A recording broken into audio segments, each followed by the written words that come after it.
আমসো জিন্দাবাদ আমসো জিন্দাবাদ আমসো long live Rajaul করিম সরকার জিন্দাবাদ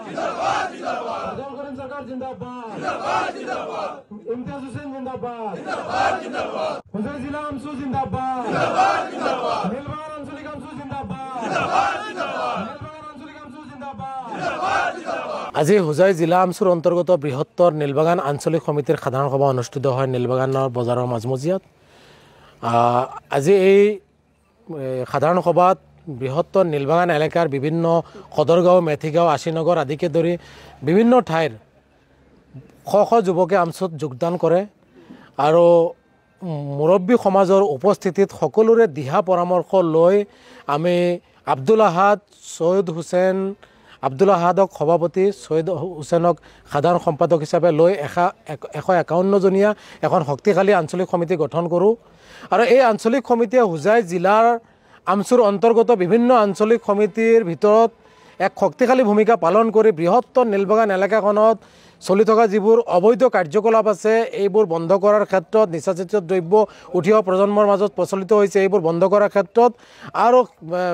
বাল্য বিবাহ বহু বিবাহ শিশু শ্ৰমিকৰ দৰে সামাজিক ব্যাধি নিৰ্মূল কৰাৰ ক্ষেত্ৰত এক মুখ্য ভূমিকা পালন কৰিব বুলি আমি আশা ৰাখিছোঁ। সমান্তৰালভাৱে এই সমাজ ব্যৱস্থাত একাংশ মধ্যভোগী দালালে যি ধৰণে গ্ৰাস কৰি উঠিছে এই দালালসকলক উৎখাত কৰি এখন নিকা সমাজ গঢ়াৰ স্বাৰ্থত তেওঁলোকে নিষ্ঠাৰে সততাৰে এই নিষ্পেষিত নিৰ্যাতিত যি সংখ্যালঘু লোকসকল আছে এই লোকসকলৰ অধিকাৰ প্ৰাপ্তিৰ এই সংগ্ৰামখন অধিক শক্তিশালী হিচাপে লৈ যোৱাৰ ক্ষেত্ৰত তেওঁলোকে এক মুখ্য ভূমিকা পালন কৰিব বুলি আমি আশা ৰাখিছোঁ। আৰু হোজাই জিলা আমচুৰ তৰফৰ পৰা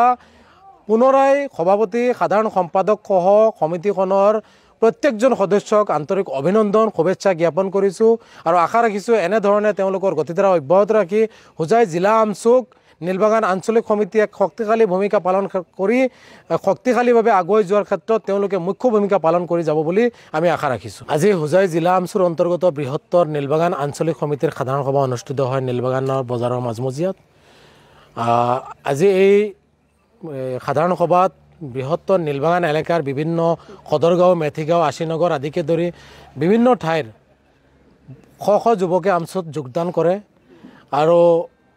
মুৰব্বী সমাজৰ উপস্থিতিত সকলোৰে দিহা পৰামৰ্শ লৈ আমি আব্দুল আহাদ সৈয়দ হুছেইন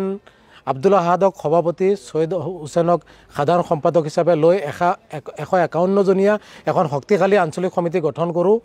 আৰু এই আঞ্চলিক সমিতিয়ে হোজাই জিলাৰ আমচুৰ অন্তৰ্গত বিভিন্ন আঞ্চলিক সমিতিৰ ভিতৰত এক শক্তিশালী ভূমিকা পালন কৰি বৃহত্তৰ নীলবাগান এলেকাখনত চলি থকা যিবোৰ অবৈধ কাৰ্যকলাপ আছে এইবোৰ বন্ধ কৰাৰ ক্ষেত্ৰত নিচাজাতীয় দ্ৰব্য উঠি অহা প্ৰজন্মৰ মাজত প্ৰচলিত হৈছে এইবোৰ বন্ধ কৰাৰ ক্ষেত্ৰত আৰু বাল্য বিবাহ বহু বিবাহ শিশু শ্ৰমিকৰ দৰে সামাজিক ব্যাধি নিৰ্মূল কৰাৰ ক্ষেত্ৰত এক মুখ্য ভূমিকা পালন কৰিব বুলি আমি আশা ৰাখিছোঁ। সমান্তৰালভাৱে এই সমাজ ব্যৱস্থাত একাংশ মধ্যভোগী দালালে যি ধৰণে গ্ৰাস কৰি উঠিছে এই দালালসকলক উৎখাত কৰি এখন নিকা সমাজ গঢ়াৰ স্বাৰ্থত তেওঁলোকে নিষ্ঠাৰে সততাৰে এই নিষ্পেষিত নিৰ্যাতিত যি সংখ্যালঘু লোকসকল আছে এই লোকসকলৰ অধিকাৰ প্ৰাপ্তিৰ এই সংগ্ৰামখন অধিক শক্তিশালী হিচাপে লৈ যোৱাৰ ক্ষেত্ৰত তেওঁলোকে এক মুখ্য ভূমিকা পালন কৰিব বুলি আমি আশা ৰাখিছোঁ। আৰু হোজাই জিলা আমচুৰ তৰফৰ পৰা পুনৰাই সভাপতি সাধাৰণ সম্পাদক সহ সমিতিখনৰ